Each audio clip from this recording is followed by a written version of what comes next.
Hello everybody and welcome to Bright Weird. This is part one of the Holy Well, Holy Temple series. Now, I've had to split this lecture up into several chunks because the attention span of the average YouTube viewer, not you of course, but the average viewer, but not you, is very short indeed. And this lecture is maybe about an hour long, so I've split it up into 10-minute segments, which is way too long for the average viewer, but not you. Hopefully it's going to make some sort of sense. This is Holy Well, Holy Temple.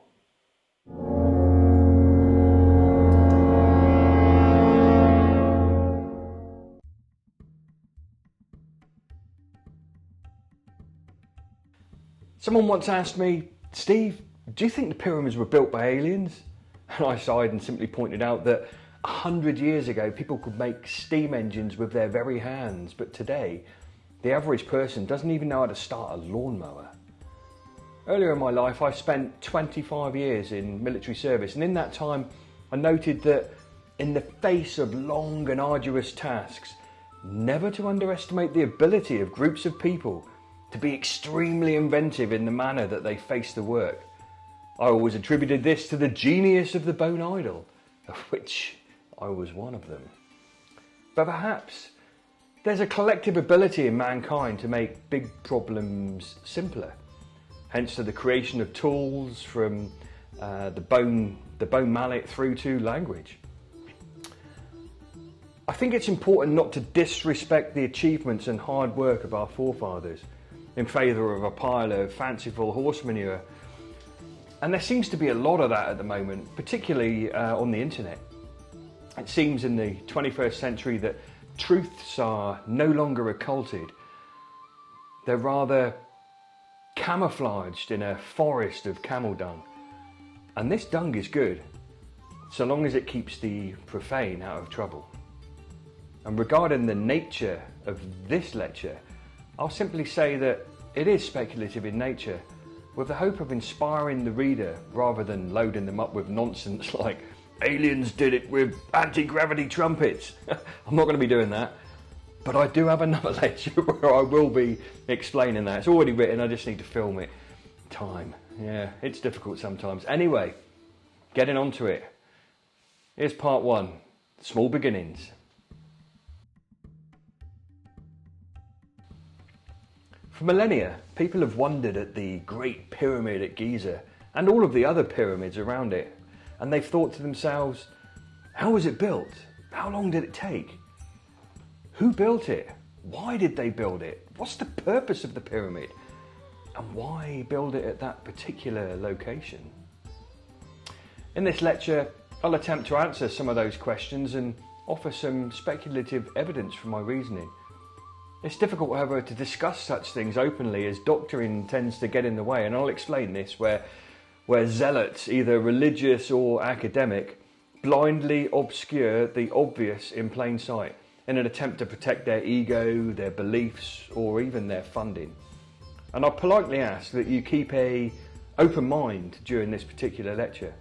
And let's not forget that the archaeologists that come up with all of these wonderful theories and ideas, they're not engineers. If they were, we probably would have come to very different conclusions. The Great Pyramid of Egypt is said to be the last surviving wonder of the ancient world. Listen to that again. The Great Pyramid, not the Great Pyramids of Egypt. This statement signifies that there was once a time when this structure stood on its own on the Giza Plateau, accompanied by other great wonders around the world, others of which have faded now into legend. Before we delve into Egypt, we have to answer some questions, and I need to build a superstructure perfect in its parts, so to speak. So here comes the foundation. Throughout the ages, man has revered sources of fresh water since the beginning of time, and why not? We need water to survive. Water sources have always been seen as important, particularly in arid regions. Indeed, a certain kudos has been throughout the ages attached to freshwater springs and wells in particular. In the UK alone, there are over 600 known surviving ancient well sites, referred to as holy wells. And we don't just find them in the UK, we find them across the world. So how does that work? Why is that so important? Well, you can drink from a river or a pond, but the water might be foul. Freshwater springs and wells are generally a cleaner source of water, with the added bonus of being free from crocodiles and hippopotamus and what have you. In arid regions in particular, fresh water, a spring or a well, would have been a life-sustaining source. And it would stand to reason that man would strive to control such an important resource. One can as such realise why such springs or wells were enclosed or had little structures built over them, due to the importance of the site. The most powerful, unorganised, would take possession of that commodity, and who in ancient times were more powerful than the priests and ministers of almost all religions? As priests do what they do, it's likely that any site under their control would be a good place to pray or pay devotion to their deities, and these well sites would be no exception. Indeed, given the importance of life-giving water, those well sites may have had the biggest walls around them, and as such may have evolved into the first primordial temples. Over time, the importance of the actual water itself would have intertwined with the ritual and the goings-on of that particular religion. And the original reason for securing that particular location, that being the water, it simply gives life, might have been long forgotten. Even today, you'll note how the importance of water is celebrated in churches, represented by a font of holy water. We're going to go to a place called Silbury now. Now there's a place called Avebury in the UK, which is the site of the largest remaining stone circle in the world. Avebury is impressive. It has an entire village inside the stones. However, there's a more enigmatic structure nearby which you may not be aware of. And this lesser known absolute wonder is known as Silbury Hill. Many people simply pass by Silbury without a second thought, without realising that it's one of the largest artificial prehistoric mounds in Europe, possibly dating back to 2400 BC. And that's the same time frame as the Great Pyramid of Giza. It's located about a mile to the south of the Avebury Stones. Now, as I mentioned, Silbury is called a mound, and it's designated an earthwork or a prehistoric mound.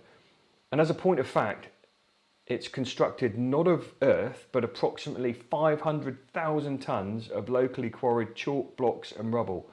It has a mass about 1/5 of the Great Pyramid at Giza.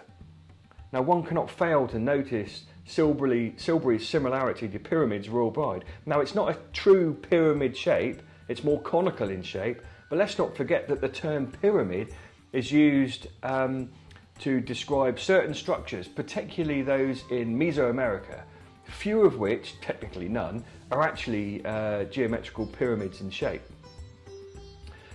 At 40 metres high, I'm going to state that Silbury is indeed a pyramid. It's much taller than many accepted pyramids. And the reason I'm stating that Silbury is a pyramid will become much clearer later in this lecture. The BBC filmed excavations at Silbury Mound as part of the Chronicle series from 1968 to 1970. Now, this dig was not, however, the first attempt to uncover the secrets of Silbury Hill. The Duke of Northumberland sank a shaft into the mound in 1777, and a tunnel was dug in 1849, while in 1922, the father of the archaeological method, Sir William Flinders Petrie, cut a large trench into the base of the mound. He did so in the latter period of his life, after spending 40 long years as an archaeologist and engineer in Egypt. He returned to the UK and he studied Silbury Hill. Such is the importance of this site. The BBC archaeologists hope to find a tomb or a burial site inside the mound. that is Silbury. But this was doomed from the beginning. It's like many pyramids, Silbury is not a tomb. It is a ritual site built on top of a freshwater spring. And that's exactly what the BBC archaeologists found. They found a ritual site built on top of a freshwater spring. Silbury is a pyramid built on top of an ancient holy well, and they call it a mound. Absolute sacrilege. Perhaps we should consider parity and refer henceforth to the Great Mound of Giza. But anyway, I digress. Okay, so that's the end of part 1 of Holy Well, Holy Temple. I'll be uploading part 2 shortly, unless of course you're watching in the future, in which case it's already there. This is Bright Weird, I'm Steve. Thanks for watching, tune in for the next one. Catch you later.